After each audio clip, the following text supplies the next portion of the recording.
The dust was the first and last thing you knew of the world. It rose in a fine red cloud from the hooves of the mules and the iron-shod wheels of the wagon, coating Eliza Hart's eyelashes, settling in the creases of her worn cotton dress, and lining her throat with a perpetual grit. It was the color of old blood and new clay, the very substance of the long road through New Mexico territory. For 3 weeks. It had been her constant companion, a silent testament to the miles that separated her from a life that was no longer hers and the uncertain one that lay ahead in a mining town called Copper Gap. Her late husband, a man whose quiet goodness felt like a dream from another lifetime, had always said you could measure a person by how they handled the dust. Did they curse it, or did they understand it was simply the land? Breathing, Eliza tried to breathe with it. She sat straight on the wagon bench, the reins held loosely but capably in her gloved hands, her gaze sweeping across the vast, sun-baked expanse. Beside her, a young man named Billy, whose face was more peach fuzz than beard, hummed a nervous tune. 2 other wagons rattled behind them, freighted with flour, salt pork, and whiskey. Hers was the most precious. Under a canvas tarp lay crates of quinine, carbolic acid, bandages, and laudanum, a cargo of healing for a town that knew only how to tear open the earth. The heat shimmered over the ocotillo and sagebrush, playing tricks on the eye. A distant butte seemed to float above the horizon, and the sky was a pale, merciless blue. There was a stillness to the land that was not peaceful. It was the stillness of a held breath, of a predator waiting. Eliza felt it in the base of her spine, a low thrum of anxiety she had learned to trust. She had been a field nurse, following her father, the doctor, on his calls to remote ranches. She knew the many faces of silence. "Feels quiet today," Billy said, his humming ceasing. "Too quiet." Eliza nodded, her eyes scanning the rock formations to their right, a jumble of sandstone cliffs and boulders that looked like sleeping giants. "Keep the rifle close, Billy, but keep it on your lap. No need to show our teeth before we see a wolf." The words were barely out of her mouth when the silence shattered. A high, ululating cry echoed from the rocks, a sound designed to curdle the blood. It was followed by another, and then the thunder of unshod ponies. They burst from the canyon, a dozen riders painted in garish streaks of ochre and black, feathers flying from their hair. Chaos erupted. The driver of the lead wagon screamed as an arrow sprouted from his shoulder. The mules brayed in terror, threatening to bolt. Billy fumbled with his rifle, his youthful bravado dissolving into stark fear. Eliza's own heart hammered against her ribs, but her hands tightened on the reins, her mind racing. Something was wrong. The cries sounded forced, theatrical. The riders, for all their speed, moved with a certain clumsiness, their bodies not quite one with their mounts. An arrow thudded into the sideboard of her wagon, inches from her arm. She glanced at it. The fletching was made of coarse turkey feathers, dyed a lurid green. The shaft was rough, hastily made. It was not the work of a man who lived by the bow. Men from the other wagons were returning fire, the loud cracks of their rifles echoing in the sudden din. But the attackers were closing in, their faces contorted in what looked more like grimaces of effort than true battle rage. One of them, a heavy-set man with a pasty face beneath the paint, galloped alongside her wagon and made a clumsy leap. He landed half in, half out, his momentum carrying him forward. He grabbed her, his hand tangling in her hair, and pulled her from the bench. She hit the ground hard, the impact knocking the wind from her lungs. The red dust rose up to choke her. The man stood over her, a knife in his hand, his breath coming in ragged, whiskey-soured gasps. He was supposed to look fearsome, but all Eliza could see was the fear in his own eyes, the eyes of a bully playing a part he did not fully understand. "The medicine wagon," he grunted, more to himself than to her. "Crowley wants the medicine wagon burned." The name hit her like a physical blow. Silas Crowley, the cattle baron who was squeezing this territory until it bled, the man whose shadow stretched all the way to Santa Fe. Before the man could move, before Eliza could even draw a breath to scream, another figure appeared, He did not ride in with a thunder of hooves. He was simply there, having materialized from the landscape itself. He was tall and lean, moving with a fluid grace that made the other attackers look like clumsy plowboys. He wore simple buckskin leggings and a breechcloth, his skin the color of the earth, his long black hair held back by a thin leather band. There was no paint on his face, only an expression of cold, focused intensity. This was an Apache, but he was not with them. He moved with an impossible speed. The man standing over Eliza had no time to react. The Apache warrior sidestepped the wild swing of the knife, his hand darting out to seize the man's wrist. There was a sharp crack of bone, and the knife clattered to the ground. The attacker screamed, a high, thin sound of pure agony, with a single, efficient motion. The Apache warrior struck the man at the base of his skull with the heel of his hand. The man crumpled, a boneless heap in the dust. The battle, which had been a chaotic flurry of noise and motion, seemed to freeze. The other attackers saw him, and a new kind of fear, a genuine one, entered their eyes. This was not part of the plan. They were play-acting, and a real wolf had just walked onto their stage. The Apache warrior ignored them. His dark eyes, intelligent and piercing, met Eliza's. He knelt beside the fallen man and picked up the cheap arrow that had struck her wagon. He held it up for her to see, his lip curling in a gesture of profound contempt. He snapped the shaft over his knee with a sharp crack, letting the two pieces fall into the dust. He then pointed a finger at the turkey feather fletching on another arrow lying nearby. His meaning was clear. A silent lecture in the midst of mayhem. This is false. The remaining attackers needed no further encouragement. They wheeled their ponies around, their faint war cries forgotten, and galloped back toward the rocks, disappearing as quickly as they had come. The silence that descended was heavier than before, thick with the smell of gunpowder, sweat, and blood. The Apache warrior stood. He looked at Eliza, his gaze lingering for a moment, not with threat, but with a deep, searching quality, as if he were trying to read the lines of her character in the space of a single breath. He was the chief, Nantan Kai, though she did not know his name then. He saw not just a frightened woman, but a steady one whose eyes, even in the dirt, held a spark of understanding. He bent down one last time. With the tip of his knife, he drew a quick, deliberate symbol in the red dust beside her. It was a straight line, representing a path or a truth.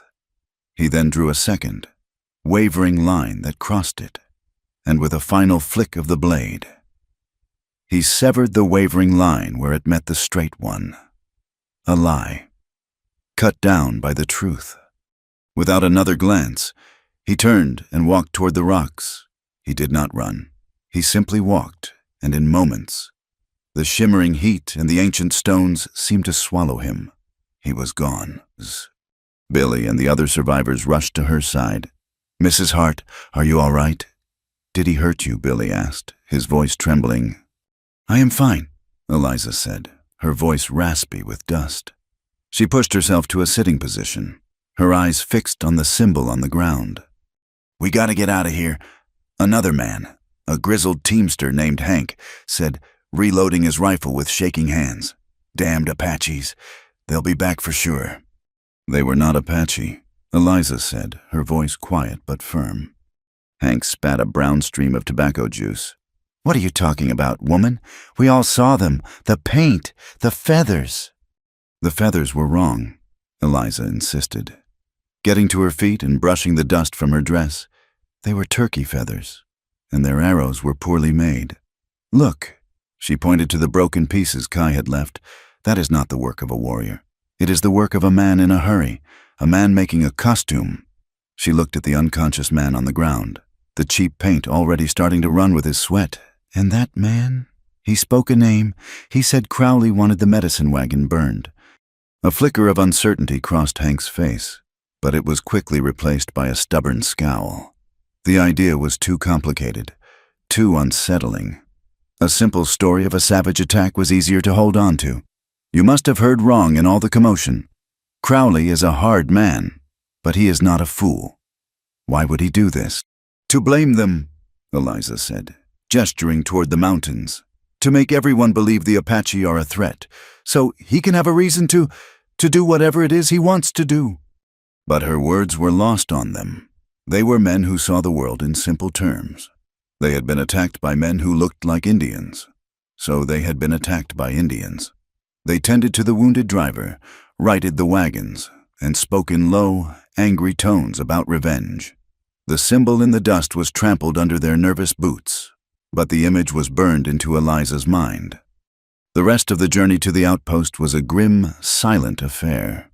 They arrived as dusk was painting the sky in shades of bruised purple and fiery orange.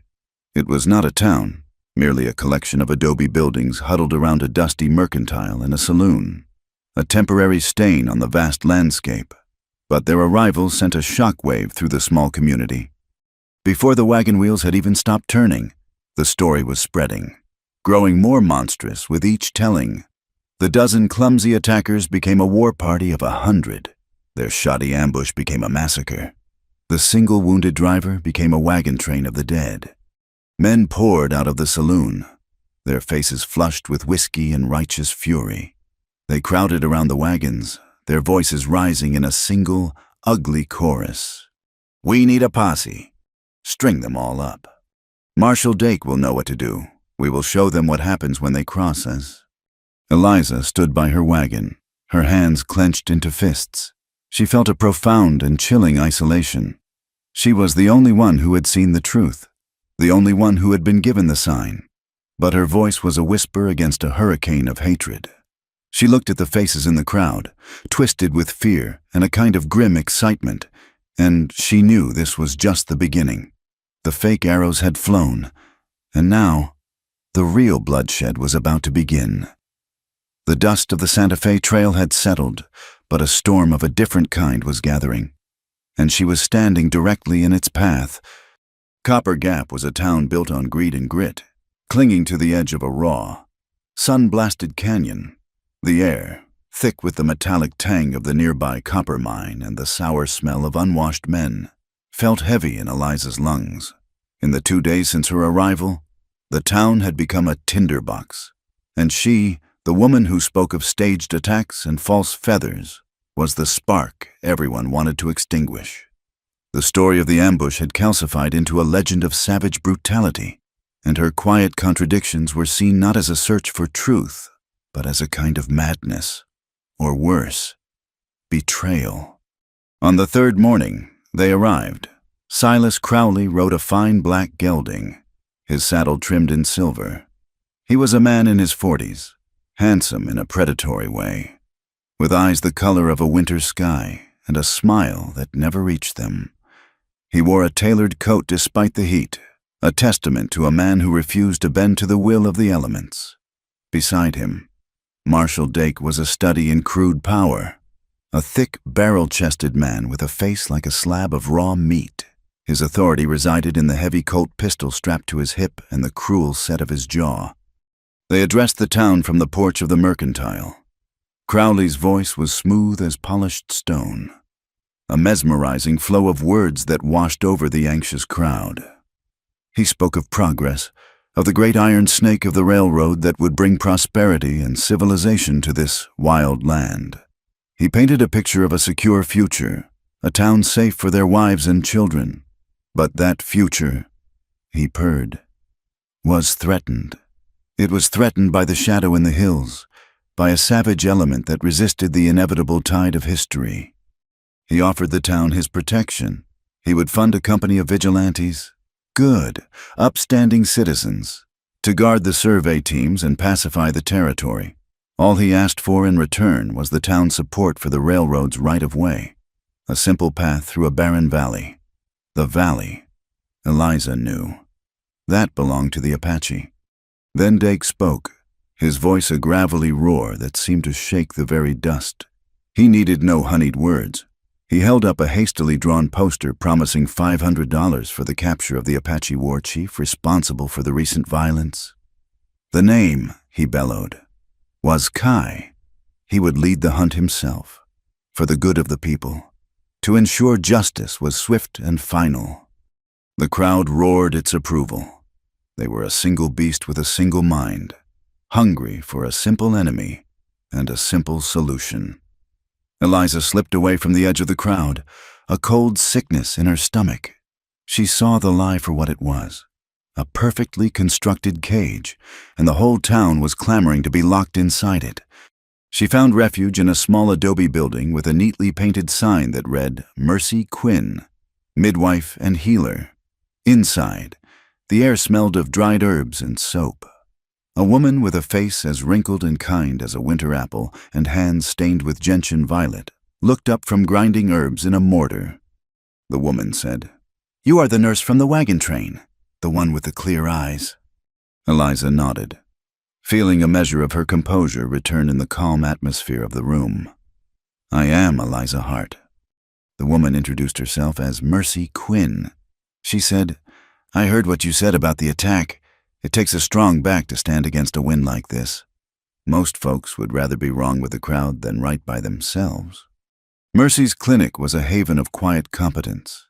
In the corner, on a simple cot, lay a young Apache boy, his leg bound in a splint. His mother sat on the floor beside him, her face a stoic mask, but her hands never stopped smoothing the rough blanket over her son. Mercy followed Eliza's gaze. She explained that the boy had fallen from a ledge. His people were afraid to bring him to the fort's doctor, and for good reason. Just then, the door swung open, and Marshal Dake filled the frame, his shadow falling across the room. His eyes landed on the boy and his mother. He addressed Mercy, his voice dripping with menace. "What is this harboring them now?" Mercy did not flinch. She replied calmly that she was harboring a child with a broken leg. She said, "Sickness and injury do not pick sides, Marshal, and neither do I." Dake took a step into the room, his hand resting on the butt of his pistol. He sneered, saying that after what they did on the trail, they were lucky his men did not drag them out and hang them from the nearest cottonwood. Mercy's voice was low, but sharp as flint.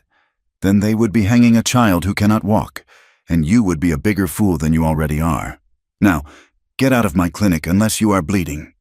For a long moment, Dake stared at her, his face flushing a deep, mottled red. Then, with a curse, he turned and stomped out. Mercy let out a slow breath. She looked at Eliza and said, "The pay is not much, but the work is honest. I could use another pair of hands, another soul who knows the difference between a patient and a political statement." That night, in the small room Eliza had taken at Mabel's boarding house, she could not sleep. The angry shouts from the saloon carried on the night air, a constant reminder of the fury Dake and Crowley had unleashed. As she stared out the small window at the moonlit dust of the street, she saw something glinting on the packed earth just below. Her heart quickened. She pulled on her boots, draped a shawl over her shoulders, and slipped out the back of the house. In the cool darkness, she found them. A small collection of smooth, pale river stones, arranged in a deliberate pattern. It was an arrow, but its shaft was wavy, like a serpent, an arrow of water. It pointed away from the town, toward the dark ribbon of the creek that fed the canyon. It was a message, a summons. Fear and caution warred within her. This could be a trap, but the memory of the warrior's intelligent eyes, the contempt with which he had snapped the false arrow, persuaded her. He had not saved her life only to end it in the dark. She followed the direction of the stones, her steps silent on the soft earth, moving through the shadows until she reached the low, gurgling sound of the creek. He was waiting in the deep shade of a mesquite tree, a figure of stillness against the whispering water. Kai. He did not startle as she approached, as if he had been listening to her footsteps from the moment she left the house. He spoke, his voice a low murmur that blended with the night sounds, the woman who sees with her own eyes. Eliza stopped a few feet from him, her hand clutching her shawl. She replied, "The man who speaks with a knife in the dust." He acknowledged her words with a slight nod. He told her, Crowley's men will ride in 2 days. They will not be wearing paint this time. They will wear the badges Crowley gives them. They will come to my people's winter grounds, to the valley he wants for his iron road." She asked him how he knew this. He said, "I was a scout once. For the army, I learned to read the signs they leave, but I also learned to read their hearts. They are loud with their greed." He told her he was moving the elders, the women, and the children into the high canyons, to a place they called Thunder Gorge, a place that was easier to defend. It was her turn. She told him what she had seen and heard in town, the lies, the manufactured rage, the way Crowley and Dake played the people like a fiddle. She spoke of the railroad and the promise of protection given in exchange for the land. As she spoke, a low rumble echoed from the distant mountains. The air grew heavy, thick with the smell of rain on dry earth. A sudden wind whipped down the creek bed, carrying with it the first fat drops of rain. Kai looked up at the sky. A flash flood. "The creek will rise?" He said it not with alarm, but with a simple acceptance of the land's power. He told her to go back before the storm broke and her path was cut off. He said, "Tell the healer, Mercy, to be ready. There will be more injuries than a boy's broken leg. Do not trust the lawman. Trust your own eyes." He melted back into the shadows, and Eliza hurried back toward the sleeping town as the rain began to fall in earnest. By the time she reached her room, the creek was a churning, muddy torrent. The next afternoon, the stage brought the mail and a rider named Miguel Ortega. He was a wiry man of Mexican descent, his face a roadmap of sun and wind. He delivered a packet of letters to the mercantile, but he sought Eliza out afterward, finding her helping Mercy change the Apache boy's dressing. He spoke in a low, urgent voice. He had seen a camp a day's ride east, surveyors, and with them were a dozen armed guards. He had heard them talking. They were not waiting for Dake's posse. They were planning to start running their lines through the valley the next day, orders from Crowley himself. The timeline had moved up. The trap was about to be sprung. Eliza felt a familiar knot of despair. They had a warning, but no proof, nothing but her word against the town's hysteria.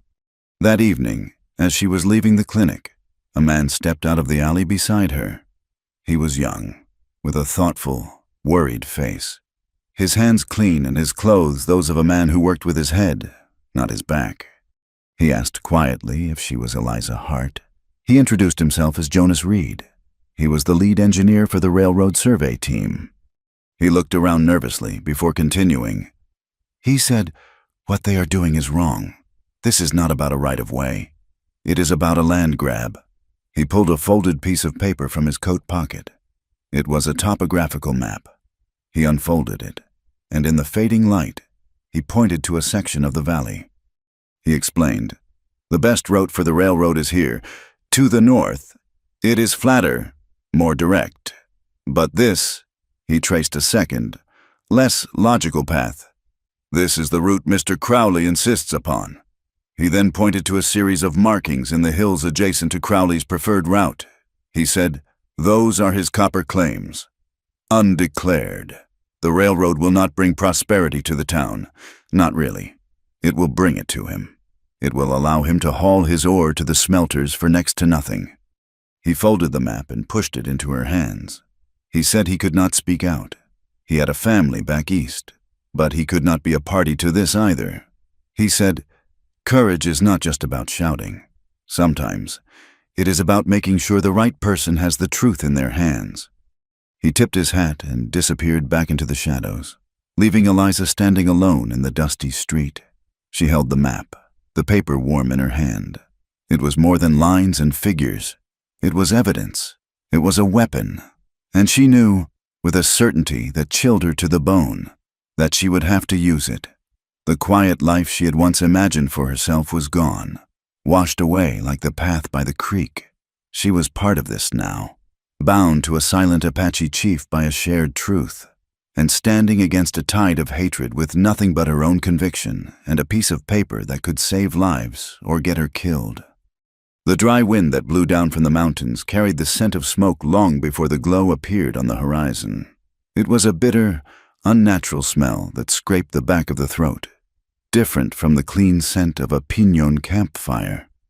Eliza stood outside Mercy's clinic, watching the angry orange pulse against the dark canvas of the night sky. The town was buzzing.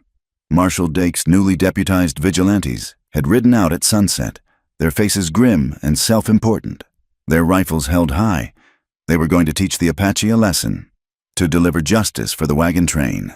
The men in the saloon cheered them on, buying them rounds of whiskey for their courage. Eliza, holding the engineer's map in her pocket, felt a familiar, helpless anger. They were riding to deliver a lie. Mercy came to stand beside her, wrapping a wool shawl around her shoulders. She said, "There is no sleep to be had on a night like this. The air itself feels sick." Eliza gestured with her chin toward the fiery glow. "That is Kai's people's wintering ground. The valley Crowley wants. But Kai told me he was moving the women and children. The camp should be empty." Mercy's gaze was sharp. An empty camp makes for a poor massacre, but a fire makes for a good story. She went back inside and returned a moment later with a large leather satchel. She pressed it into Eliza's hands. It was filled with salves, bandages, and a bottle of carbolic water. Mercy said, "Fires are unpredictable. Even an empty camp can hold a life. Someone old, or slow, or stubborn. If you feel you must go, do not go empty-handed." The unspoken permission, the trust in Mercy's eyes, was all Eliza needed. She saddled the quiet mare she had purchased from the livery, her movements swift and practiced. She did not ride directly toward the fire, but followed the creek bed, keeping to the shadows. The map in her pocket a constant, crinkling reminder of the larger game being played. As she drew closer, the smell of smoke became suffocating. Ash, fine and gray as ghosts, drifted down, coating the leaves of the mesquite and settling on her hair. She dismounted a quarter-mile from the camp and approached on foot, her boots silent on the sandy soil. The vigilantes were already leaving. She heard their loud, boasting voices, their laughter echoing unnaturally in the suddenly quiet canyon. They had done their work. The camp was a scene of senseless destruction. The hide coverings of the wickiups had been torn away and set ablaze. The skeletal frames of willow branches glowed like demonic rib cages against the night. The fire had been set with a crude, vindictive haste, designed not for warmth or cooking, but purely for annihilation. It was a stage, just as the ambush had been, set for an audience back in Copper Gap. Then she heard it, a low, rasping cough, followed by a weak cry in a language she did not understand. It came from the largest of the burning structures, one that had partially collapsed in on itself. A thick, smoldering support beam lay across the entrance. Eliza's heart leaped into her throat. Mercy had been right. She ran forward, the medical satchel bumping against her hip. Peering through the smoke, she could just make out a figure huddled in the far corner. An old woman, her face a mask of terror and pain, her long gray hair unbound and wild. Just as Eliza reached the entrance, a shadow detached itself from the rocks above the camp. Kai landed on the ground as silently as an owl, his face a mask of cold fury as he took in the devastation. His eyes found Eliza, and for a second, a flicker of suspicion crossed his features. Then he saw the satchel, the determined set of her jaw, and he understood. He pointed to the smoldering beam. He said, "I will move it. You will get her." His voice was tight, clipped. There was no time for questions. He put his shoulder to the heavy wood, his muscles straining. Smoke billowed around him, and the heat was intense. With a great heave, he shifted the beam just enough for Eliza to squeeze through. Inside, the air was thick and searing. The old woman had her arm thrown over her face, trying to shield herself from the embers. Eliza spoke in a low, soothing voice, the way she would to a frightened horse. "It is all right. I am here to help you. I am a healer." The woman flinched away from her, her dark eyes wide with fear. Eliza held up her empty hands, showing she meant no harm. She knelt and gently touched the woman's shoulder. The woman's breathing was shallow and rapid. Eliza could see a nasty burn on her forearm and knew the smoke had done damage to her lungs. "Come, we must go," Eliza urged, trying to help her up. Outside, Kai had braced the beam. He called out, his voice sharp with urgency. "The roof is giving way," with Eliza supporting most of her weight. The old woman managed to stumble through the opening just as the rest of the structure groaned and collapsed in a shower of sparks and embers. Kai let the beam fall and rushed to them, taking the old woman's other side. Together, they half carried, half dragged her away from the burning camp and into the safety of the rocks. They laid her down on a patch of cool sand. Eliza immediately went to work. She cleaned the burn with the carbolic water, her fingers gentle but efficient. The woman winced but did not cry out. Eliza then applied a soothing salve and wrapped the arm in clean linen. She listened to the woman's chest, the rasping sound confirming her fears about smoke inhalation. Kai watched her, his expression unreadable. He had a small water skin, and he gave the old woman a few sips. A handful of other Apache warriors had appeared on the ridge lines, silent witnesses to the scene below. They had seen the fire, seen their chief and this white woman rescue one of their elders. When Eliza was finished, Kai spoke to the old woman in their tongue. Her reply was weak, but her eyes, when they looked at Eliza, no longer held fear. They held a dawning gratitude. Kai turned to Eliza. He said, "Her name is Tista. She stayed behind to gather the sacred pollen. She did not believe they would burn an empty camp." Eliza replied, "They did not care if it was empty. They only needed the flames." He nodded, a grim understanding passing between them. He told her, "You have earned a great honor tonight. My people will not forget this. She will be cared for." He looked at her, his gaze direct and searching. He said, "You have proven your heart is not the same color as your skin." With a signal from Kai, two of the warriors came down and gently lifted Tista, carrying her away into the darkness. Kai lingered for a moment. He told her, "Dake will need more than a fire. He will need a body. Be careful." He disappeared as he always did, leaving Eliza alone with the dying flames and the lingering stink of hatred. The next day, the vigilantes were celebrated as heroes. The story they told was of a fierce battle against a superior force, of their bravery in driving the savages from their den. Marshal Dake used the manufactured victory to tighten his grip on the town. He declared a state of emergency, giving himself the power to arrest anyone he deemed a threat to public safety. His sweeps were random and brutal, targeting anyone who was not white or who had ever spoken a word against Silas Crowley. That afternoon, they arrested Hosa. He was Kai's younger brother by adoption, a fiery, handsome youth of 19. He had come into town to trade for flour, an act of defiance that cost him his freedom. Dake and 3 of his deputies cornered him in the street, claiming he was a spy. Hosa fought back, his pride and anger getting the better of him, which was all the excuse they needed. They beat him into submission and dragged him to the jail. The news reached Eliza through Miguel Ortega, the mail rider, his face grim. He told her they were saying Hosa was the one who led the attack on the wagon train. It was a lie, but a lie the town was eager to believe. Eliza went to the jail, a small, squalid adobe building with barred windows. Dake was standing outside, chewing on a matchstick. He blocked her path. She said, "Marshal, I heard the prisoner is injured. He requires medical attention." Dake laughed, a short, ugly sound. He said, "He requires a rope. That is all the attention he is getting from this town." Eliza stood her ground. Under territorial law, even a prisoner has a right to be treated by a healer. To deny it is a crime. She was bluffing. She had no idea if such a law existed, but she said it with the authority of her father. The doctor... Dake hesitated. He did not want a dead Apache on his hands before the circuit judge arrived. A public hanging was one thing. A quiet death in a cell was another.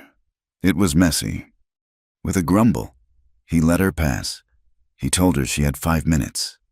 The cell was dark and smelled of sweat and despair. Hosa was slumped on the floor in the corner. One eye was swollen shut, and his lip was split. But it was his hands that made Eliza's breath catch. They were bound tightly in front of him, and the rope had been pulled so cruelly that his wrists were raw and bleeding. And on his right wrist, there was something else, a dark, ugly mark, a perfect circle seared into the skin. She knelt beside him, opening her satchel. He flinched as she reached for him, his one good eye filled with hate. She spoke softly. "I am a friend of your brother. I helped Tista." His expression softened slightly at the mention of the old woman's name. He allowed her to clean his cuts. When she examined his wrist, her touch was feather-light. It was a brand, made by the heated barrel of a pistol, a mark of ownership, a mark of contempt. It was a wound meant not just to cause pain, but to humiliate. She treated the wound, her mind working furiously. This was not a simple beating. This was methodical. This was evidence. She made a detailed mental inventory of every bruise, every laceration, and especially the brand. She knew she would have to write it down, to document it with the precision of a medical record. As she was finishing, Hosa whispered to her, his voice hoarse, "Tell my brother they are moving me, at dawn, to the army fort, Fort Defiance." The words struck her with the force of a physical blow. Fort Defiance was 100 miles away. Once he was there, he would be lost to them, swallowed by a system that had no ears for the truth. Dake appeared at the door. "Time is up." Eliza packed her bag, her face a neutral mask. She gave Hosa a final, steady look, a silent promise. As she walked out into the harsh sunlight, she knew everything had changed. The fight was no longer just about land or a railroad. It had become a race against time, a desperate struggle for a young man's life. And Kai, she knew, would not sit back and let his brother be taken. His anger would be a fire, and she feared that this time not even his strategic mind could contain the blaze. The knowledge that Hosa would be moved at dawn was a ticking clock in Eliza's mind, each second a grain of sand slipping away. There would be no rescue attempt on the road to Fort Defiance. Kai was a strategist, not a fool, and he would not sacrifice his warriors in a suicidal assault against army regulars. The only path left was to cut the head off the snake before its venom could spread further. That meant destroying Silas Crowley, and for that, she needed more than the word of a frightened engineer. She needed proof, on paper, in Crowley's own hand. She found Jonas Reed near the surveyor's tents, packing his instruments with a grim finality. He had been ordered to proceed with the survey through the valley in the morning, with or without Dake's posse. When she told him what she needed, his face went pale in the twilight. He shook his head, saying it was impossible. Crowley's office at Station 17 was a fortress. He kept guards. Eliza's voice was low and steady. "You said courage was about putting the truth in the right hands. My hands are empty. Jonas, and a boy's life is running out. We have until dawn." The engineer's internal struggle was plain on his face. He looked at his hands, then at the vast, darkening desert. Finally, he gave a short, sharp nod. He explained that a supply train was due to arrive from Santa Fe after midnight. The guards would be busy at the loading dock. Crowley would be in town, cementing his power at the saloon. It was the only window they would have. He drew a quick map in the dust, showing her the small office at the back of the main depot. "A single window," he said. "The lock is old." Hours later, under a sky littered with cold, distant stars, Eliza rode her mare to a prearranged spot a mile from Station 17. Jonas was waiting, his horse skittish in the darkness. He led her on a wide, circuitous route to the back of the depot, a long, low building that hulked in the moonlight. The sounds of men shouting and the rumble of a heavy freight wagon came from the front, just as he had predicted. The window was small and coated with a thick layer of grime. Jonas worked with a thin piece of metal, his engineer's hands surprisingly deft. After a tense minute that stretched into an eternity, the lock gave with a faint click. He helped her climb through. into the suffocating darkness of the office. She whispered her thanks, and he replied, "Just be quick, he would keep watch." Eliza struck a match, the sudden flare of light revealing a room that was the very image of Silas Crowley. A heavy oak desk stood in the center, its surface neat and orderly. A large map of the territory was pinned to one wall, the proposed railroad line drawn in a bold, arrogant slash of red ink directly through the Apache Valley. The air smelled of cigar smoke, leather, and money. She lit a small oil lamp, keeping the flame low, and went to the desk. The drawers were locked. She looked around the room, her eyes falling on a framed photograph of a severe-looking man, likely Crowley's father. Acting on a hunch, she lifted it. A small iron key was taped to the back. Her hands trembled as she unlocked the main drawer. It was filled with ledgers and contracts. She scanned them quickly, her nurse's training in reading doctor's scrawls helping her decipher the hurried handwriting. She found shipping manifests, land deeds, but nothing that explicitly connected him to the violence. Then, in a slim portfolio at the bottom, she found them, letters, a half-dozen of them, written on expensive paper from back east. They were from a railroad syndicate, a powerful consortium of investors. The language was veiled, but the meaning was brutally clear. Phrases leaped out at her: the necessity of clearing the territory of hostiles, the assurance that local authorities had been properly incentivized, a direct reference to a bonus payment upon the successful acquisition of the valley right-of-way, unencumbered by native claims. It was all there. A conspiracy spelled out in elegant, looping script. She gathered the letters, her heart pounding a frantic rhythm against her ribs. She had it, the truth, on paper. As she turned to leave, her elbow brushed the lamp. It tilted, sputtered, and went out, plunging the room into absolute darkness. At the same instant, she heard the crunch of a boot on the gravel just outside the office door. Panic, cold and sharp, seized her. She froze, listening to the sound of a key scraping in the lock. There was no time to get to the window. Her eyes darted around the dark room, finding a single point of deeper blackness, a narrow space between a tall filing cabinet and the wall. She squeezed into it, pressing herself flat, making herself small, praying the shadows would be enough. The door opened. A lantern swung into the room, held by one of Dake's deputies. He grunted in frustration at the darkness, then placed his lantern on the desk and fumbled with the main office lamp.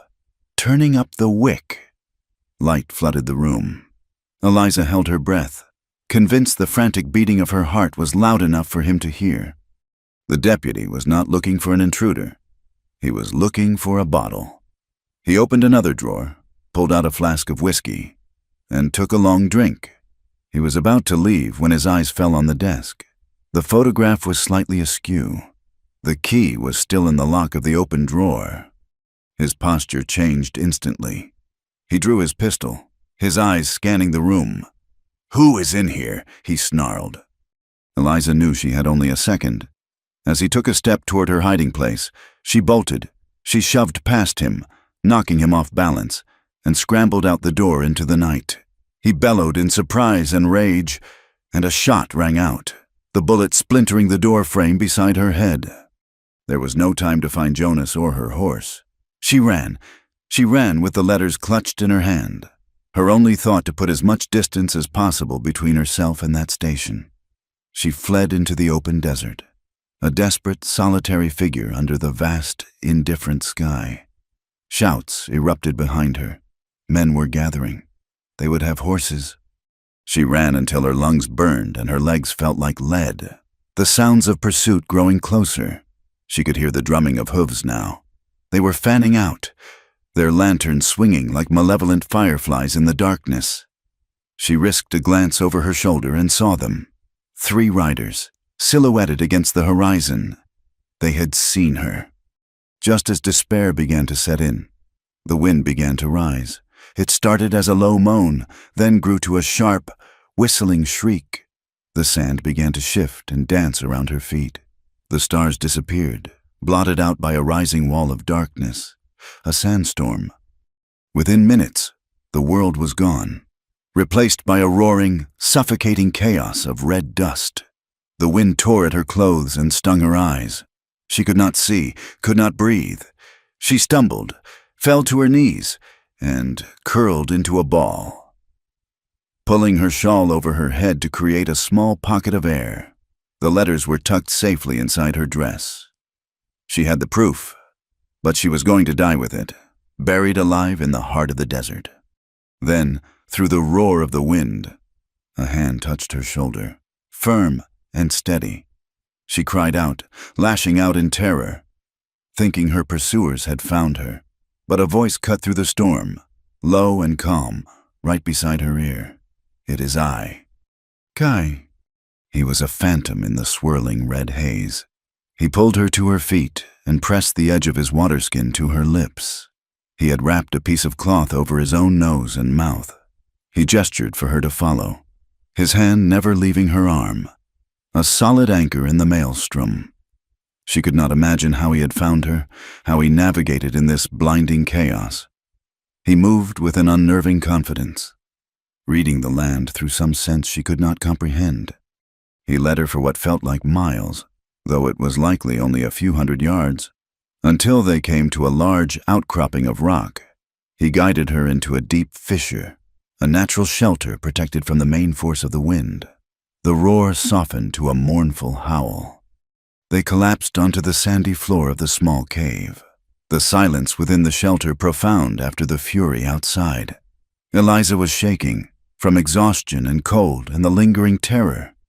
Kai sat a few feet away, a still, patient presence in the gloom. After a long time, he spoke, his voice quiet. He asked her, "Why do you do this? Why do you risk your life for my brother, for my people?" Eliza thought for a moment, the question settling deep inside her.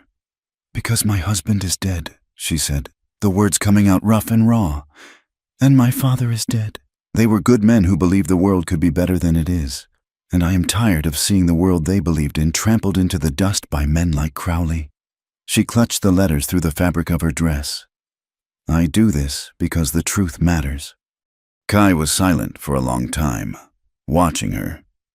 The dim light from the storm-ravaged world outside cast his face in shadow, accentuating the hard lines of his jaw and the deep sadness in his eyes.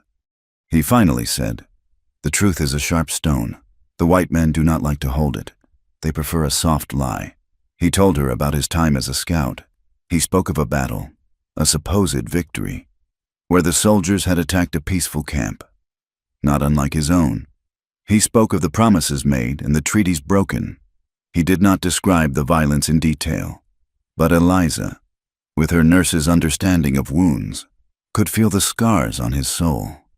He spoke of watching men he had respected, men he had thought honorable, commit acts of unspeakable cruelty in the name of progress. He said, "I learned then that their law is a rope. It is flexible enough to hang any man whose skin is the wrong color. That is why I left. I will not help them tie the noose for my own people." His confession hung in the air between them, a fragile bridge built of shared pain and disillusionment. He was not just a fierce warrior. He was a man who had seen the very worst of her world and had chosen to walk away from it. Eliza felt her own fears, her own sense of isolation, begin to recede. She was not alone in her fight. She took the shawl from her head, the one she had used to shield her face from the dust, and tore a strip from it. She dipped it in the last of her water from a small canteen and reached across the space between them.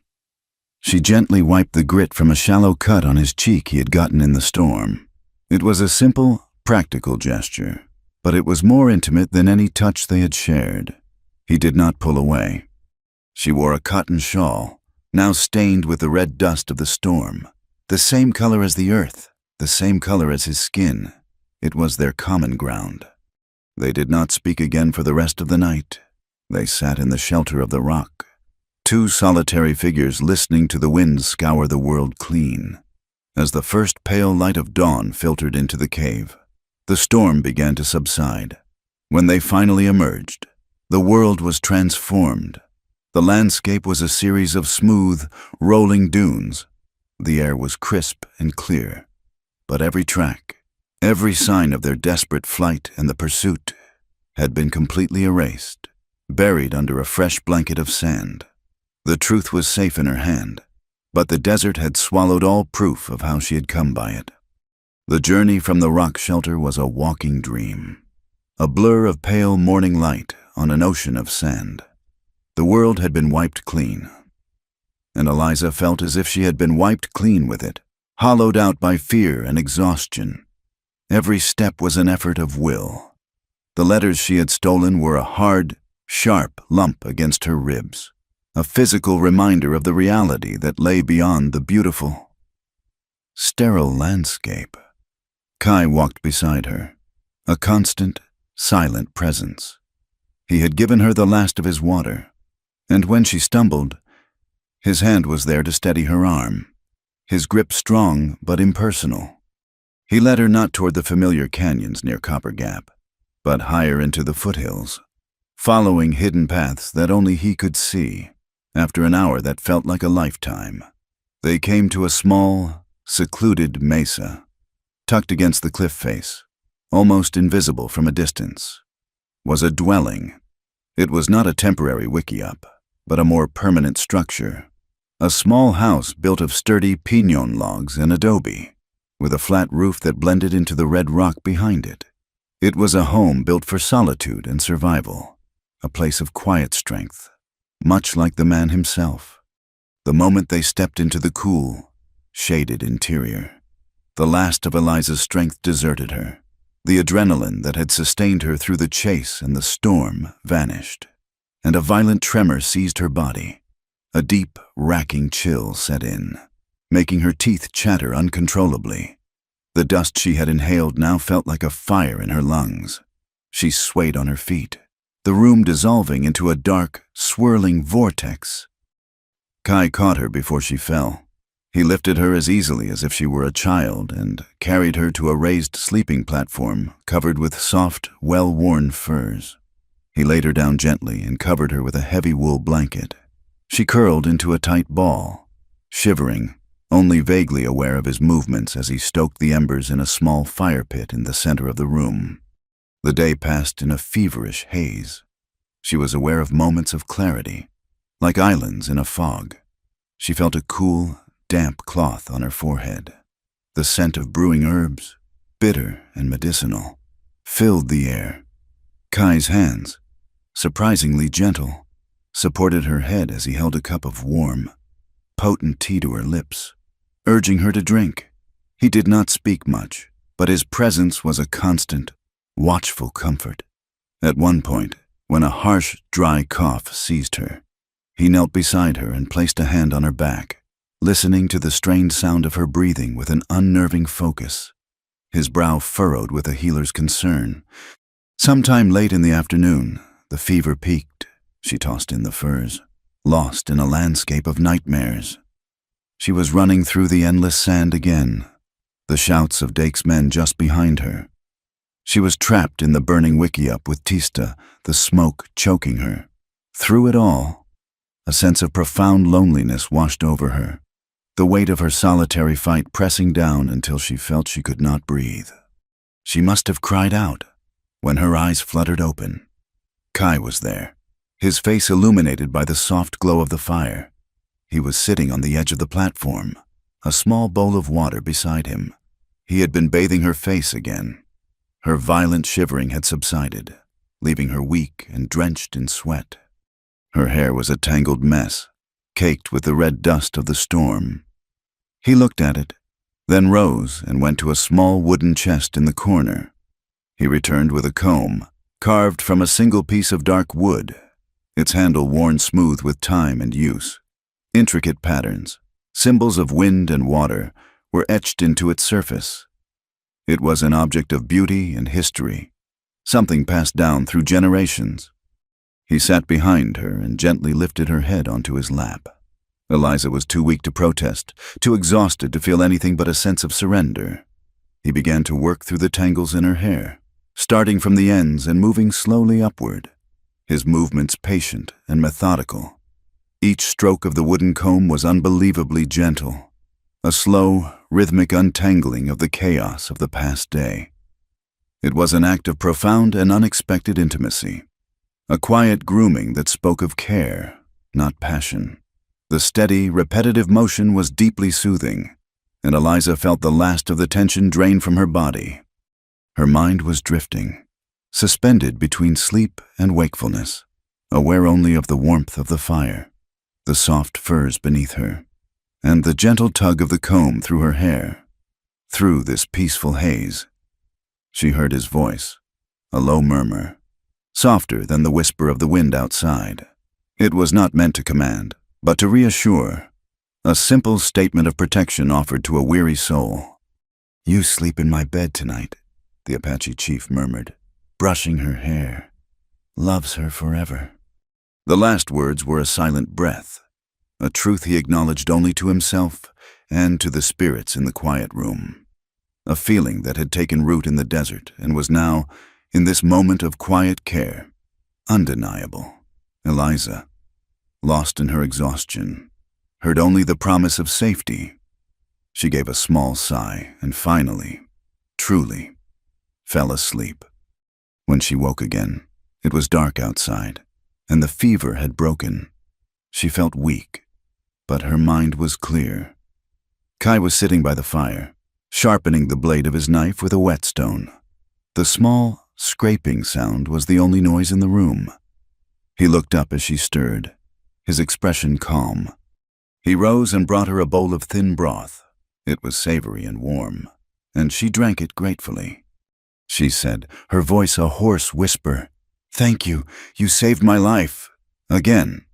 He simply nodded and returned to his seat by the fire. A comfortable silence settled between them. It was in this quiet space that Eliza felt a sudden need to offer something of herself, to bridge the gap between them with something other than shared danger. She pushed back the blanket and sat up, her movement slow. She pointed to a thin, silvery scar on her collarbone, barely visible in the firelight. "I was 6 years old. I tried to climb a tree to rescue a kitten, and a branch broke." Kai stopped his work, listening. She continued, "My father, the doctor, was away. My mother found me. I was bleeding and screaming. She did not panic. She just held me, told me I was brave. And then she cleaned the wound and stitched it herself. She told me later that a scar was not a sign of damage, but a sign that you had healed. She was the one who taught me that the first duty of a human being is to soothe the pain of another, no matter who they are." She looked at him, her gaze direct. "That is why I do this, not for politics or land, but because men like Crowley and Dake create pain, and I know how to heal it." He looked at the scar, then back at her face. He saw not just a nurse, not just an ally, but a woman with her own history, her own code of honor, forged in a childhood of love and lessons. He finally said, "Your mother was a wise woman. My people believe the same. A healer walks on sacred ground." He set his knife and stone aside. "We must have rules," he said, changing the subject, "but not the tone of respect. To save my brother and to stop this poison before it spreads. We must act as one, but I will not command you, and you will not command me. We will be partners. We will share what we know, and we will respect the other's ways." Eliza nodded. "Respect and no coercion. We do this because we choose to, not because we are forced. We will use these letters." She touched her dress where they were hidden. "And your knowledge of the land. We will expose him, not just for Hosa, but for everyone." It was an oath, sworn in the quiet of his home, witnessed only by the dancing flames. They both knew the danger they were in, not just from Crowley, but from the world itself, a white woman and an Apache chief, working together. If discovered, their alliance would be condemned by both sides, twisted into something ugly and sordid. They were acknowledging their fear of this, and their fear of the deeper connection growing between them, a connection that had no place in this violent, divided world. But in that moment, in the warmth of the small house, those fears seemed very far away. What was real was the quiet understanding that had passed between them. The intimacy they had shared had nothing to do with passion and everything to do with care. It was the simple, profound act of one human being offering shelter to another. And as Eliza lay back down in the warm furs, she understood that a home was not a building, but a place where you were safe enough to heal. The plan was born of quiet desperation in the safety of Kai's home.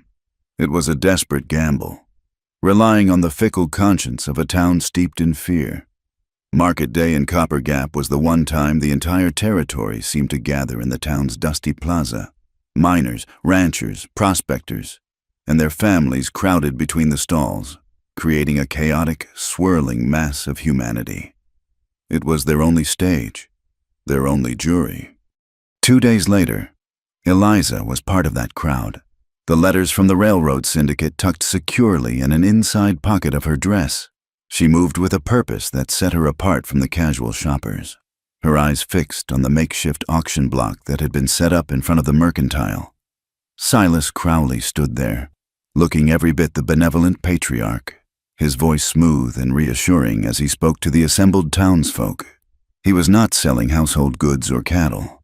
He was selling horses, a fine herd of tough, desert-bred ponies with familiar markings that made Eliza's stomach clench. They were the Apache's horses, seized in the name of public safety. It was theft, sanctified by a cheering crowd. Kai was nowhere to be seen, but she knew he was close. He and 3 of his best warriors were hidden, watching, waiting for the moment. Their agreement had been clear. She would be the voice, he would be the sword, but only if the voice failed. Marshal Dake stood beside Crowley, his hand resting on his pistol, a smug look of ownership on his face. The first horse was brought forward, a beautiful paint mare that fought the rope, her eyes wide with terror. Crowley began the bidding, his words painting a picture of righteous conquest. These are the spoils of victory. My friends, a small measure of justice for the blood that was spilled on the Santa Fe Trail. The crowd roared. A bid was shouted. Then another. Eliza pushed her way forward, her heart a cold, heavy stone in her chest. She stepped into the clear space in front of the auction block, her voice ringing out, clear and steady, cutting through the bidding. Stop this auction. These horses are stolen property. A wave of silence washed over the plaza. Every head turned to face her. Crowley's smile tightened, a barely perceptible flicker of annoyance. Dake's face darkened with predictable fury. What is the meaning of this, woman? Dake growled, taking a step forward. Eliza held her ground. She pulled one of the letters from her pocket, holding it high for all to see. This is the meaning. Marshal, this is a letter from the Trans-Western Railroad Syndicate. It proves that the attack on the wagon train was a lie, a pretext to steal this land. It proves Silas Crowley instigated the violence to get his right of way. A confused murmur rippled through the crowd. Men looked at each other, then at Crowley, then back at Eliza. The simple, satisfying narrative of good versus evil had just been complicated. Crowley laughed, a rich, dismissive sound, the desperate ravings of a hysterical woman. He said, gesturing to Eliza, "We all know what happened. This woman has spent too much time in the sun. Or perhaps she has spent too much time with the very savages who attacked our people." Dake seized on the accusation. "That is right. She has been seen sneaking from town at night. She is an Apache sympathizer, a traitor to her own kind. She is no better than them." The crowd, which had been wavering, began to shift. The murmurs grew hostile. Traitor was a powerful word, an ugly brand. Eliza saw the doubt in their eyes being replaced by suspicion, their fear being channeled back into a familiar, comfortable hatred. Her evidence was just paper. Dake's accusation was a fire. Just as the mood turned definitively against her, Crowley played his final, cruel card. He gave a nod to Dake, who in turn signaled to 2 of his deputies standing by the jail. They emerged a moment later, dragging a prisoner between them. It was Hosa. He was bound and gagged, his face bruised and swollen. They shoved him forward until he stumbled and fell in the dust at the foot of the auction block. The brand on his wrist was a dark, angry circle for all to see. Crowley's voice dripped with false piety. "This is the animal that led the attack. We will deal with him after the auction. Perhaps a public demonstration of Copper Gap justice is in order." The sight of his brother, humiliated and helpless, was too much for Kai to bear. There was a sudden commotion at the edge of the plaza. A horse suddenly bolted, scattering a group of onlookers. In the ensuing confusion, a figure moved with impossible speed. Kai was there. He had not charged in. He had simply appeared, a knife in his hand, moving through the chaos like a phantom. He cut Hosa's bonds with a single slash.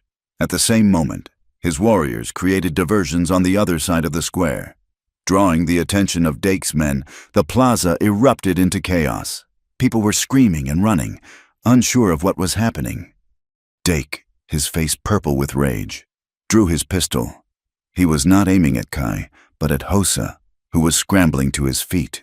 In that split second, Mercy Quinn, who had been pushing through the crowd to protest the boy's treatment, stepped into the line of fire. The shot cracked through the air. Mercy cried out and staggered back, clutching her arm, a dark stain spreading on her sleeve. The sight of the gentle healer falling galvanized Eliza. The plan was in pieces, the situation spiraling into a bloodbath. She saw Jonas Reed near the small adobe church that bordered the plaza, his face a mask of horror. She ran to him, shouting over the din, "The bell! Jonas, ring the bell!" He understood immediately. They ran to the church, threw open the heavy wooden doors, and grabbed the thick, dusty rope. Together, they pulled. The deep, resonant bong of the church bell cut through the screams and shouts. It was a sound of order, of sanctity, of community. Once, then twice, then a steady, insistent clang that demanded attention. The running stopped, the shouting subsided. The people in the plaza turned as one toward the sound, their mob fury momentarily broken by a lifetime of habit. In that sudden, ringing silence, Kai moved. He launched himself at Dake, not with a weapon, but with his bare hands. The fight was short and brutally efficient. Kai sidestepped the marshal's clumsy lunge, using Dake's own momentum to send him sprawling in the dust. The pistol flew from Dake's hand. Kai was on him in an instant, his knife at the marshal's throat. The entire town watched, breathless. This was the moment of a savage vengeance they had been taught to expect, but it did not come. Kai held the blade steady for a single, tense heartbeat, his eyes locked with Dake's. Then, with a gesture of profound contempt, he pressed the flat of the blade against Dake's cheek, leaving a smear of dust, and stood up. He would not grant this man an honorable death. He would not become the butcher Dake wanted him to be. Humiliated, his authority shattered, Dake scrambled for his fallen pistol. He came up on one knee, his face a twisted mask of pure hatred. The crowd, now a silent assembly of witnesses brought together by the bell, watched him. They saw his desperation, his loss of control. He raised the pistol, his hand shaking with rage. He did not aim at Kai, who was now helping a wounded Hosa to his feet. He aimed at Eliza, who stood on the church steps, her hand still on the bell rope. A low rumble of thunder echoed from the mountains, the sky having darkened unnoticed in the chaos. Just as Dake's finger tightened on the trigger, another shot rang out, this one from the crowd. Dake grunted, a look of surprise on his face, and a red flower bloomed on his shooting arm. He dropped the pistol, his attack thwarted. A sudden, violent gust of wind swept through the plaza, whipping dust and debris into the air. A flash of lightning illuminated the scene, freezing it for a second in a stark, ghostly tableau. The wounded marshal, the defiant Apache chief, the shocked townspeople, and the woman on the church steps, holding the evidence in one hand and the bell rope in the other. Then the heavens opened, and a torrential downpour began, washing the dust from the air and the blood from the ground. The torrential rain did not cleanse Copper Gap. It only turned the dust to a thick, clinging mud that seemed to swallow the light. The chaos in the plaza had shattered the town's fragile unity, leaving behind a residue of fear and confusion. For Silas Crowley, it was a humiliating public defeat. His authority, so carefully constructed on a foundation of lies, had been washed away in a single, chaotic afternoon. Humiliation, however, quickly curdled into a murderous rage. He would not be undone by a woman with a handful of letters and a savage with a sense of theater. While Eliza and Jonas helped a pale but resolute Mercy Quinn back to her clinic, barricading the door against the storm and the town's volatile mood, Crowley was already moving. He gathered his vigilantes in the saloon, his voice a venomous whisper that cut through the roar of the storm outside. He painted a picture of treachery, of a savage uprising abetted by a white traitor. He told them that Kai and his warriors had fled with the boy, Hosa, not in retreat, but to gather their forces for a final, brutal assault on the town. Their sanctuary, he snarled, was a place the old prospectors called Thunder Gorge. They would ride at first light. They would not take prisoners. The escape from the plaza had been a desperate, running fight, Kai with Hosa slung over a pony and his few warriors providing a rear guard, had melted into the storm. They rode hard, the driving rain erasing their tracks, the thunder overhead masking the sound of their hooves. They were heading for the one place they could make a stand, the place where the elders and the children were hidden. Eliza knew she could not stay in town. Mercy's wound was a clean shot through the fleshy part of her arm, painful but not life-threatening. The old healer, her jaw tight with pain, had insisted they leave. She told them, "You have kicked the hornet's nest. Now you must outrun the swarm." She is safe, she assured them. The town still has enough fear of God and her remedies to leave a wounded old woman alone. So, under the cover of the deluge, Eliza and Jonas Reed slipped out of Copper Gap, riding hard for the mountains. The engineer, who had once been a man of paper and calculations, now rode with a rifle across his saddle, his face set with a grim resolve. They reached the entrance to Thunder Gorge as the storm was beginning to break, the sky a canvas of bruised clouds. Kai met them there. The reunion was brief, dictated by the urgency of the moment. Kai's scouts had already reported the movement from town. They had hours. No more.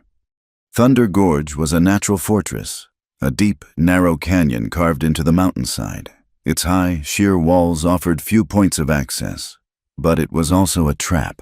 If Crowley's men secured the entrance, there was no way out. Kai's preparations were swift and efficient. He was not planning a battle. He was planning a delay. At the narrowest point of the gorge's entrance, his men worked with levers to shift a series of massive boulders into a precarious balance. A single well-placed shot could send 1,000 tons of rock crashing down. Further in, they dug pits and concealed them with brush. While the warriors prepared for the fight, Eliza's role was different.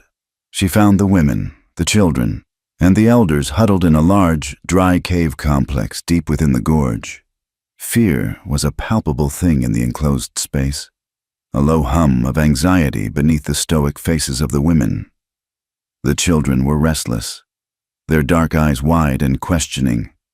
Tista, the old woman Eliza had rescued from the fire, was there, her burned arm healing cleanly. She greeted Eliza with a nod of deep respect, a gesture that gave Eliza a standing among the others she could not have earned any other way. Eliza's calm presence was a balm. She moved among them, tending to Hosa's new injuries, checking on the children, and offering quiet words of reassurance. She learned from Tista of another way out of the gorge, a path of last resort. It was a narrow tunnel, an old underground waterway that snaked through the rock and emerged on the far side of the mountain.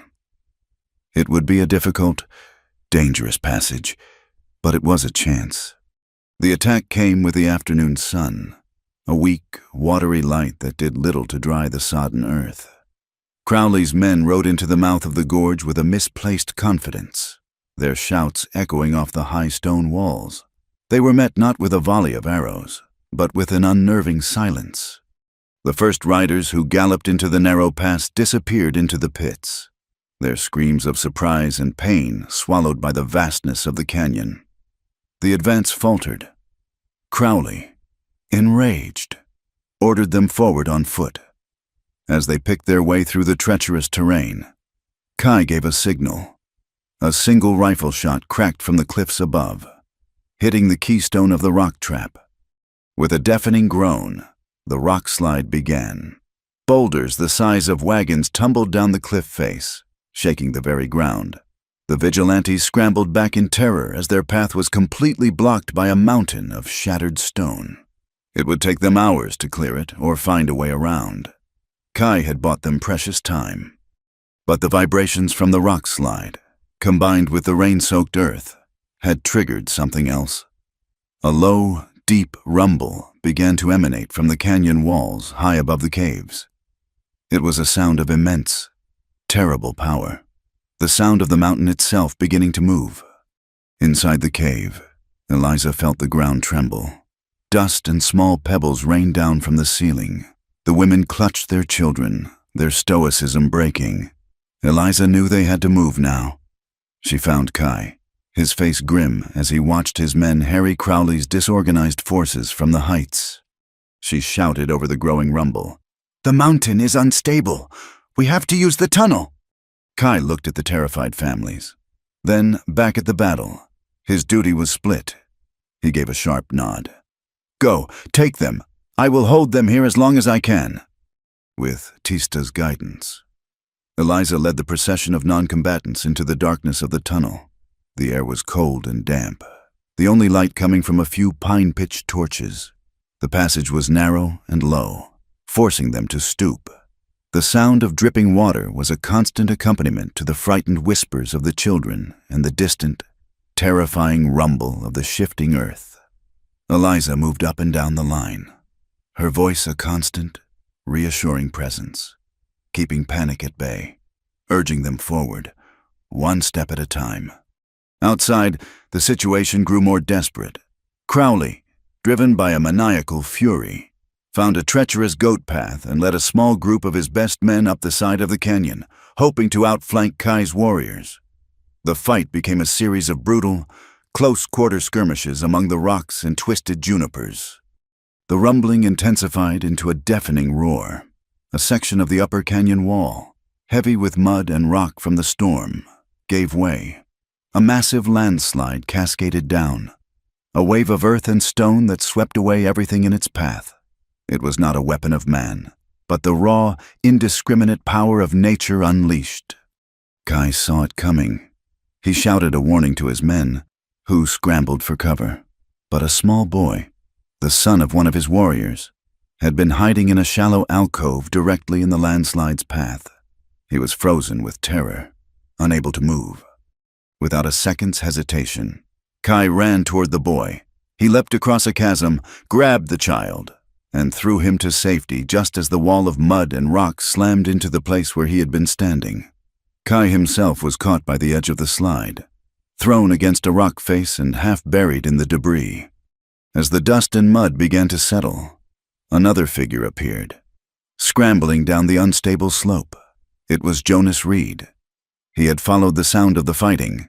He reached Kai's side and began frantically digging him out with his bare hands. At the same time, Silas Crowley, who had been climbing nearby, saw his chance. He raised his rifle, taking careful aim at the trapped and injured Apache chief. But before he could fire, an old warrior, one who had taught Kai how to track as a boy, threw himself in front of his chief. Crowley's rifle cracked, and the old man fell, his life given to protect the future of his people. The sacrifice gave Kai the moment he needed. With a great roar of rage and grief, he pulled his leg free from the mud and launched himself at Crowley. The two men met in a brutal, desperate clash on the unstable slope. They rolled and clawed at each other, their fight a raw expression of hatred. Kai's knife flashed, opening a long, bloody gash on Crowley's arm. Crowley brought the butt of his rifle down hard, catching Kai on the side of the head, stunning him. For a moment, they stood facing each other, both bleeding. both gasping for breath in the thin mountain air. But Crowley saw his men struggling below. He saw the impassable gorge, and he heard the deep, resonant thunder that seemed to be rolling through the canyon, a sound like the judgment of ancestors. He knew he had lost. This battle, at least. He spat a curse at Kai. This is not over. I will see you hang. He turned and scrambled back down the slope, retreating to gather his forces and plan his next move, a war to be fought not with guns, but with lies and a corrupted law. Jonas helped a limping, bleeding Kai to his feet as they watched him go. The thunder echoed one last time, a mournful, angry cry for the warrior who had fallen. Survival had been secured. For now. But the cost had been terribly high. Silas Crowley returned to Copper Gap not as a defeated man, but as a self-proclaimed champion of order. He did not need to win the fight in the canyon. He only needed to win the story. His retreat was recast as a strategic withdrawal in the face of overwhelming odds. The death of the old Apache warrior was twisted into a heroic sacrifice by one of his own men, a brave vigilante who gave his life defending the town's honor. He and Marshal Dake, his arm now in a sling, set about orchestrating the final act of their play, a public trial. It was not a trial in any formal sense. A traveling magistrate was still weeks away. Instead, they convened a citizens' tribunal in the largest building in town, the saloon. The bar was draped in a flag, and a long poker table was set up for Dake, who appointed himself the presiding officer. The jury was the entire town, a sullen, confused, and deeply divided crowd packed between the tables, their mood as thick and stale as the smell of old whiskey. Hossa was the defendant, charged with insurrection, attempted murder, and a dozen other fabricated crimes. But everyone knew who was truly on trial. It was Eliza Hart, and the Apache chief who remained a phantom in the hills. The proceedings began as a foregone conclusion. Dake called a series of his own men, who swore they had seen Hossa leading the wagon train attack, that they had seen Kai cut down unarmed men in the plaza. Their lies were blatant and rehearsed, but they were delivered with the confidence of men who knew they would not be challenged. Crowley sat in the front row, his injured arm in a fine silk sling, looking like a wounded statesman, his expression a mask of solemn gravity. Then Dake called Eliza to the stand. A low, hostile murmur went through the crowd as she made her way to the front. She stood before the table, not looking at Dake, but at the faces of the townspeople, the miners, the ranchers, the wives, the same people she had hoped to serve with her medicines. Dake leaned forward, his voice a mocking drawl. "So, the Apache nurse, tell us, Mrs. Hart, why should anyone in this room believe a single word you say, when your actions have shown you stand with the savages against your own kind?" Eliza did not answer his question directly. She placed a folded piece of paper on the table. It was a medical report, written in a neat, precise hand. "I am a nurse," she said, her voice quiet but carrying in the tense silence. "It is my duty to report on the condition of my patients. This is the report I wrote after I was permitted to treat the prisoner, Hossa, in your jail." She began to read. She detailed every cut, every bruise. Then she came to the final injury, on the prisoner's right wrist, a third-degree burn, circular in shape, approximately 1/2 inch in diameter. The wound was consistent with the deliberate application of a heated metal object, such as the barrel of a pistol. The clinical, dispassionate description was more damning than any emotional appeal. The word torture was not used, but it hung in the air, thick and ugly. Several men in the crowd shifted uncomfortably. A brand was not justice. It was the mark of a cattle baron, not a lawman. Next, Jonas Reed was called. He was a credible witness, an educated man from the East with no stake in their local feuds. He unrolled his topographical map on the table for all to see. He explained, with the calm authority of his profession, the logic of railroad engineering. He showed them the optimal route, the one that was cheaper, faster, and safer. Then he showed them the route Crowley had demanded, the one that made no sense. Unless, he said, pointing to the cluster of mineral claims, the railroad's true purpose was not to serve the town, but to serve the private interests of one man. The mood in the room was shifting. Doubt was a seed, and it was beginning to sprout in the fertile ground of the town's long-held resentment of Crowley's wealth and power. Crowley stood up, his voice resonating with indignation. These are lies, slander from a disgruntled employee and a delusional woman. What of her so-called evidence? The letters she claims to have stolen from my office. Let us see them. Eliza produced the letters. Dake snatched them up and handed them to Crowley. He held them up, a look of triumphant scorn on his face. He said, "I have seen these forgeries. A clever attempt, I will admit, but this is not my signature." He pulled a signed land deed from his pocket and passed it among a few of the more prominent citizens. Compare them, you will see. He was right. The signature on the letters was a close copy, but it lacked the arrogant flourish of his true hand. A wave of disappointment went through Eliza. He had anticipated this, had a clerk sign them, giving himself a layer of deniability. The crowd began to murmur again, the tide of opinion swinging back in his favor. It was her word against his, and he was the man who signed their paychecks. It was then that a new voice spoke from the back of the room. It belonged to Miguel Ortega, the mail rider. He pushed his way forward, holding a dusty, leather-bound ledger. He addressed Dake, but his eyes were on the crowd. "I am a simple man. I carry the mail, and sometimes I carry freight for Mr. Crowley's station. This is my transport ledger.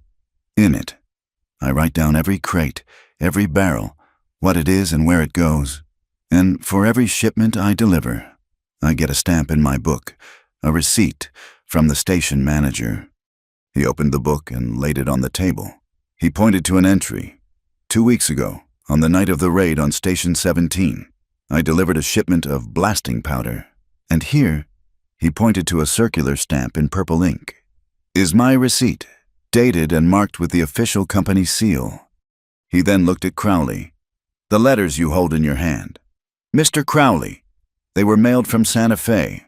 They would have been in a mail bag I delivered to your station that very night." He held up a small, brass seal. It was the official seal of the Trans-Western Freight Line, the same seal used to stamp his ledger. He pressed it onto a blank piece of paper, leaving a perfect impression. "Now, look at the wax seal on the back of those letters." Dake, confused, turned one of the letters over. There, on the back, was the same circular seal, pressed into the dark red wax. It was an insignificant detail, a bit of bureaucratic procedure, but it was an ironclad link. It proved that the letters had been at the station, in Crowley's possession, on the very night Eliza claimed to have taken them. It proved that Crowley's denial was a lie. The silence in the saloon was absolute. In that moment, the entire web of deceit unraveled. Every lie, from the fake ambush to the trumped-up charges against Hosa, was laid bare. The townspeople looked at each other, their faces a mixture of shock, shame, and a slow, simmering anger. They had been played for fools. One of the miners, a big man named Peterson, who had been the most vocal in his calls for a lynching, stepped forward. He looked at Dake, his face hard as granite. "Marshal," he said, his voice a low growl, "I think we have heard enough. Take off that badge." Dake stared at him, his face slack with disbelief. His authority had vanished. He was no longer a lawman. He was just a bully without a mob to back him. His own deputies, the men who had followed him so blindly, now looked away, refusing to meet his eyes. Slowly, his hand trembling, Dake unpinned the tin star from his vest. It fell from his numb fingers and landed in the mud and sawdust on the floor, its cheap gleam extinguished. It was then that Crowley, seeing his empire of lies crumble into dust, finally broke, his handsome face contorted into a mask of pure reptilian hatred. He was no longer a statesman. He was just a cornered animal. He lunged, but not for a weapon on the wall. He grabbed a pistol from the holster of a stunned deputy standing beside him. His movements were a blur of rage. He raised the gun, not at Hosa, not at Miguel, but at the source of all his trouble, at Eliza. Eliza saw the dark bore of the pistol swinging toward her, and for a second, the world seemed to slow down. She had a fleeting, absurd thought that it was not fair to have come this far only to have it end here, in the stink of stale beer. She did not see Kai move. He had been there all along, a shadow near the back door, waiting, trusting her to win the fight with words. But now, words had failed. He moved with a speed that was not quite human, covering the length of the room in 3 silent strides. He did not try to stop Crowley. He simply threw himself in front of Eliza. The gun exploded, the sound deafening in the enclosed space. Kai grunted, a sharp exhalation of pain, as the force of the bullet spun him around. He staggered, but did not fall, clutching his shoulder. A wave of pure, unthinking guilt washed over Eliza, so powerful it almost buckled her knees. He had been shot, for her, because of her. The saloon erupted into a new kind of chaos. Before Crowley could fire again, Peterson, the miner, slammed into him, bearing him to the ground. Other men piled on, their collective rage finally unleashed. Dake, forgotten and alone, tried to slip out the back, but 2 of his former deputies grabbed him, their faces grim. The loyalty they had shown him was a thing of the past. Their loyalty was now to the town he had betrayed. The trial was over. Justice, in its own rough, chaotic way, had been served. But as Eliza rushed to Kai's side, pressing her hands to his bleeding shoulder, the only thing she felt was the cold, sickening fear that their victory had cost her the one thing she had finally realized she could not bear to lose. The gunshot in the saloon was not an ending, but a violent punctuation mark that separated the time of lies from the time of reckoning. In the chaotic aftermath, as the townsmen subdued a snarling, defeated Silas Crowley, Eliza's world narrowed to the space of a single man. Kai's wound was ugly, the bullet having torn through the muscle of his shoulder, but it had passed clean through, with Mercy Quinn directing her, her own hand steady despite the tremor in her soul. Eliza cleaned and dressed the wound, her touch a silent conversation of gratitude and terror. The town, having been pushed to the brink, did not fall back into its old ways, the shared shame of their gullibility, followed by the collective clarity of the truth, had forged a new, fragile sense of community. Crowley, in the confusion, managed to escape into the night, a snake slithering back into the shadows, but he had left his skin behind. The territorial authorities, summoned by a telegraph from the now cooperative station master, descended on Copper Gap. Faced with the mountain of evidence Jonas, Eliza, and Miguel provided, they seized all of Crowley's assets, his cattle, his mining claims, his contracts, his empire, built on fear, dissolved like a sandcastle in the rain. The railroad syndicate, fearing a scandal that would reach all the way to Washington, sent a new team of negotiators. They met not with a hunted chief in the wilderness, but with a recognized leader in the open, Jonas Reed. His integrity, now his greatest asset, acted as the intermediary. The meetings were held on the prairie, under the wide, impartial sky. An agreement was reached, one that was not a treaty of surrender, but a pact of mutual respect. The railroad was rerouted along the more logical northern path. In exchange, the traditional migration routes of the Apache horses and the sanctity of their access to the headwaters of the creek were guaranteed in a formal, binding document. It was a victory won not with blood, but with ink and understanding. In the months that followed, as the wounds of the town and its people began to scar over, a new kind of life took root. Eliza, with funds from the sale of some of Crowley's confiscated property, purchased the old mercantile building. It was no longer a place of commerce, but a place of healing and learning. One half became a proper clinic, clean and well-stocked, with Mercy Quinn, her arm now healed, serving as its wise and respected consultant. The other half became a schoolhouse. In the mornings, She taught the town's children their letters and sums. In the afternoons, she held classes for the Apache women, teaching them English and modern hygiene, while they, in turn, taught her about the desert's pharmacopoeia, the healing properties of plants she had once seen as mere weeds. Hosa, his youthful fire now tempered by a quiet sense of purpose, became a bridge between the two worlds. He had seen the worst of the white man's law, but he had also seen the best of its people. He led hunting parties and taught the younger boys of his tribe not only the ancient ways of the warrior, but also the new way of the peacemaker. He was no longer just Kai's brother. He was a leader in his own right, his path forged in the fires of injustice and redemption. Kai recovered slowly. The physical wound healed, but the battle had left a deeper mark on him. He had lost a trusted elder, a man who had been like a father to him. He spent many weeks in the mountains, in silent communion with the land and the spirits of his ancestors. Eliza did not press him. She understood that his healing was his own journey.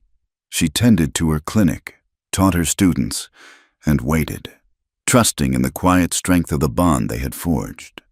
He came for her one evening in the late fall, when the air was crisp with the promise of winter and the setting sun painted the prairie in hues of gold and rose.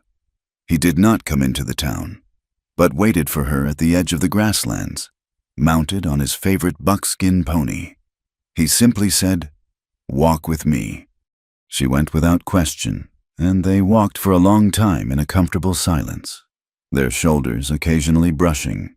He led her to a place she had not seen before, a high, wind-swept knoll that overlooked the entire valley. In the center of the knoll was a large, circular arrangement of stones, some small, some as large as a man's chest. They were ancient, covered in lichen, and they hummed with a quiet, timeless energy. It was a sacred place, a place of ceremony. They stood in the center of the stone circle as the last light of day bled from the sky. A few of the Apache elders, including Tista, were waiting for them, their faces serene in the twilight. Kai turned to Eliza. His shoulder was healed, but he moved with a new, more deliberate grace. He looked at her, his dark eyes holding a depth of emotion he had never allowed himself to show before. He said, "My life, before you, was about survival, about protecting what was left. You have shown me that it can be about building what is to come." He reached out and took her hand. His touch was warm and firm. "In our world," he continued, his voice low and resonant, "there are no priests and no books of law to bind two people. A promise is made to the earth and to the sky and to the spirits of the ancestors who watch from these stones. It is a promise to share one another's burdens, to warm one another's hearth, and to walk the same path until our spirits are called home." He then did something that made Eliza's heart catch in her throat. He gently took the pins from her hair, letting it fall freely over her shoulders. He took the wooden comb, the one he had used that first night in his home, from a pouch at his belt. Slowly, reverently, he began to comb her hair, the familiar, soothing motion a silent echo of the care he had shown her when she was at her most vulnerable. When he was finished, he began to braid her hair, his strong, warrior's fingers surprisingly deft. He wove a single, brilliant blue feather into the braid, a feather from a mountain jay, a symbol of intelligence and faithfulness. When he was done, it was her turn. She reached up and touched the small leather pouch he wore around his neck, a medicine bundle that held sacred objects personal to him. He removed it and placed it in her hands. She opened it and saw a piece of polished turquoise, a flint arrowhead from his grandfather, and a dried desert flower. With a piece of new sinew, she added a small, smooth silver locket that had belonged to her mother. Inside it was nothing, just a space to be filled with new memories. She tied the pouch back around his neck, her fingers lingering for a moment against the warmth of his skin. It was an exchange, not of property, but of history, of identity. He took both of her hands in his. His gaze was unwavering, his voice a solemn vow. "Eliza Hart, healer and builder, my heart walks with you." She looked into his eyes and saw her future, a future she had never dared to imagine. It would not be an easy life, but it would be a real one, grounded in love and shared purpose. "I am honored to walk that path with you, Kai," she replied, her own voice thick with emotion. "My heart is your home." The elders began a low, rhythmic chant, a song of blessing that seemed to rise from the stones themselves. It was a song of rain and sun, of hardship and endurance, of the enduring power of two souls choosing to become one. It was a marriage of the prairie and the mountain, of the healer and the warrior, a love born not in the soft light of a parlor, but in the harsh, beautiful, and unforgiving light of the high desert. The years flowed like water over stones, smoothing the sharp edges of memory and carving new patterns on the land. By the late 1880s, the raw outpost of Copper Gap had softened into a town. The iron rails of the Transwestern, the very ones that had once been a harbinger of war, now brought a steady stream of commerce and new faces. The daily arrival of the train was a civic ritual, and its whistle, once a sound of intrusion, was now a familiar promise of connection to the wider world. Inside the new train station, a modest but proud wooden structure that smelled of fresh lumber and coal smoke, hung a large photograph. It was a portrait of the town, taken the previous summer by an itinerant photographer with a wagon full of glass plates and chemicals. It was a remarkable image, not for its technical artistry, but for its subjects.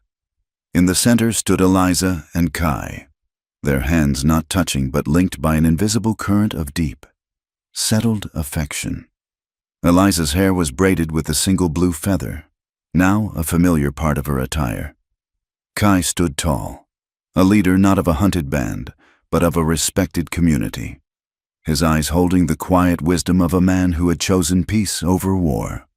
On either side of them were their two children, a boy of 10 with his father's searching eyes and his mother's gentle mouth, and a girl of 8, her face a perfect, spirited blend of them both.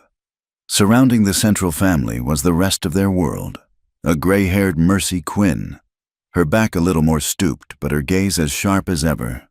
Jonas Reed, now the railroad's regional supervisor, stood with his wife and their own children. Hosa was there, a handsome man in his prime, his arm draped casually around the shoulders of a young Apache woman, and woven throughout the crowd were the faces of miners, ranchers, and Apache families, all standing together, their initial suspicion of one another worn away by years of shared hardship and common purpose. They were no longer two peoples living in opposition, but one community living in a hard-won, imperfect, but genuine peace. The ghosts of the past still lingered, but they had lost their power. Word had trickled back a few years prior that Silas Crowley had been arrested in a different territory, not for murder or inciting violence, but for a common swindler's crime of land fraud. His end came not with a bang, but with the quiet closing of a cell door, his vast ambitions reduced to a criminal footnote in a dusty ledger. As for Marshall Dake, his fate was a more immediate and pathetic one. He was last seen working as a guard for a cheap mining operation far to the south, a bitter, broken man whose only authority was a shotgun and the contempt of the men he oversaw. On a windy afternoon, with the sky washed clean by a recent shower, Eliza sat with her daughter, Anawa, on the porch of the home they had built together, a sturdy adobe house a little ways from town, where the prairie met the foothills. Anawa, which meant turtle in the Apache tongue, was a child of both worlds, as comfortable with a book in her lap as she was on the back of a pony. She was brushing the tangled mane of a wooden horse her brother had carved for her. Eliza watched her for a moment, a wave of love so fierce it almost took her breath away. She went inside and returned with the wooden comb, its surface now gleaming with the patina of age and use. She sat down behind Anawa and began to gently work through her long, dark hair. Anawa leaned back into her mother's touch. "Tell me the story again. Mama, the story of the comb." Eliza smiled. It was their ritual, a story as much a part of their family as the stone circle on the knoll or the lullabies Kai sang in his own language. "A long time ago, she began, her voice soft. The world was a very loud place, full of fear and dust. I was lost in a storm of sand and a storm of lies. I was tired, and I was sick, and I was very much alone. Your father found me. He brought me to his home, a safe place hidden in the rocks. She continued the story, her hands moving in the familiar, rhythmic motion. She told of the fever and the fear and the profound exhaustion that had settled into her bones. And then, when I was at my weakest, when I felt like a stranger in a strange land, he took this very comb and he began to brush my hair. It was a mess, full of dust and tangles, but he was so patient, and as he smoothed my hair, it felt like he was smoothing the fear from my heart. Anawa was quiet, listening intently. Then he said the words. Eliza murmured, her voice barely a whisper, as if sharing a sacred secret. He said, "You sleep in my bed tonight." She paused, letting the weight of the memory settle in the quiet afternoon air. She set the comb down and gently turned her daughter to face her, taking the child's small hands in her own. "Now, some people," she said, looking directly into her daughter's eyes, "might hear those words and think they were the words of a man taking something, a man claiming ownership. But your father, he was not saying, 'You belong to me.' He was saying, 'You are safe with me.' He was not offering a bed for a night. He was offering a home, for a lifetime. He was offering a place where I would be respected, where my spirit could heal. It was the kindest, most honorable thing anyone had ever said to me." She placed the wooden comb in Anawa's hands. "This comb," she said, "is a reminder that true strength is not in a loud voice or a heavy hand. It is in the quiet courage to care for another person. It is in the promise to build a home together. That is the legacy he gave to me, and it is the one we give to you." Later, as the sun began to dip below the horizon, Kai returned from the mountains. He came and stood behind Eliza's chair, placing his hands on her shoulders. Their children ran to greet him. They stood there for a moment, a family framed against the vast, beautiful landscape, their shared glances speaking of a love that had been tested by fire and flood, and had endured. The sound of the church bell still echoed in the memory of the town, a reminder of the day they chose community over chaos. The circle of stones on the knoll still stood, a testament to a promise made to the earth. The red dust still rose from the trail, but it was no longer a symbol of division and old blood. It was simply the land, breathing, a land that now held the story of their lives. A quiet testament to the enduring truth that justice is not a thing you find, but a thing you build, with courage, with evidence, and with a love that is brave enough to offer shelter from the storm. Thank you for listening to our story, and we invite you to comment with where you are listening from so everyone can connect and share their thoughts. And please subscribe to my channel Wild West Tales.